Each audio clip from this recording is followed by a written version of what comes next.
teacher talent and turnaround are two things we have to get right. Without it, nothing else is possible. And so we really need to be looking for somebody who can demonstrate real innovative thoughts and/or a track record, around those two pieces. Now, we've described Superman, right? That person doesn't exist. There isn't a candidate in the country that will check every one of those boxes and be able to come in here and say, yes, I have done those things.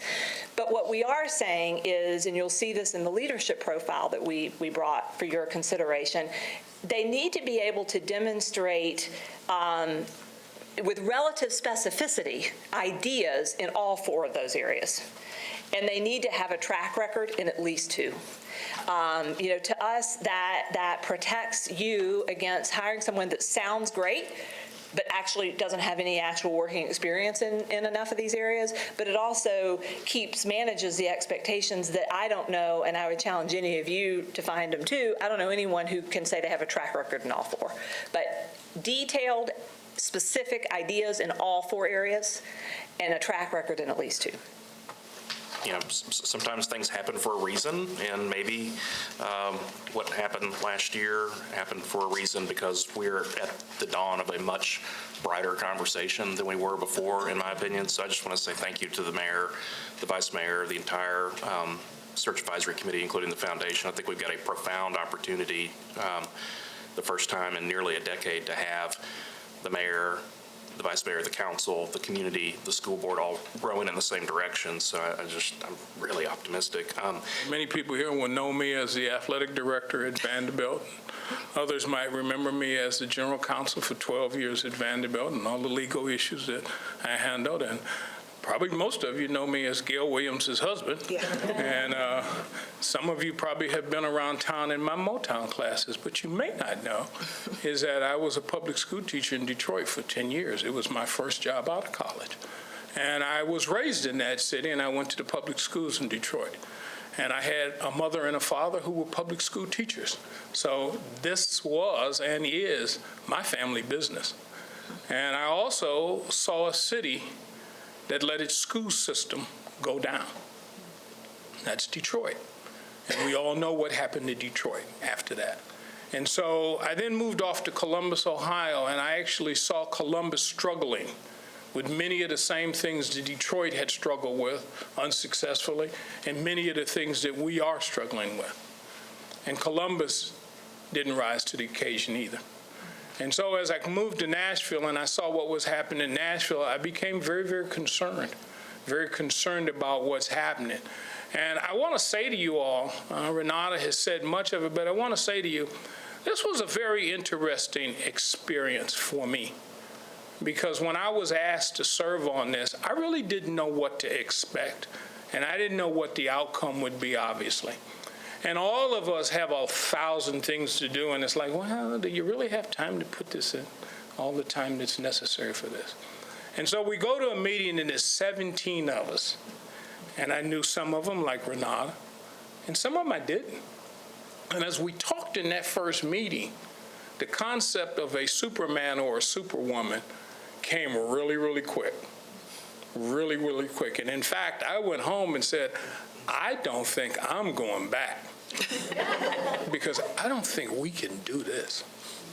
Because there were 17 people that each of us had very strong interests.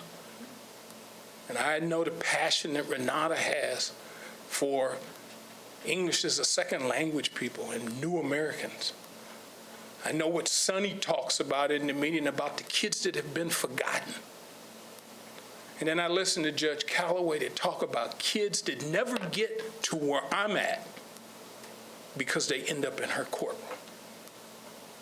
And even though you had 17 people that brought different things in there, it became very clear that there was a unifying opinion in there.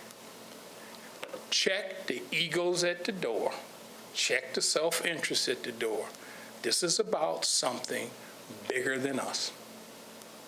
And there was one goal. We want the best for the kids of this city. And so everybody put that thing secondary to say, okay, We can do this. And I'm here to tell you, I'm a little different. I mean, I changed a little. I actually think Superman and Superwoman are doable with our help. We can do Superman, Superwoman things with the right person with our help. You guys got a hard job. Actually, I thought our job was hard. But we're passing on what we've determined to you, and you have a hard job. But never forget, your job is probably the most important job in this city. Most important job in this city. Here's another piece that I'm proud of being, probably the most thing I'm proud of being.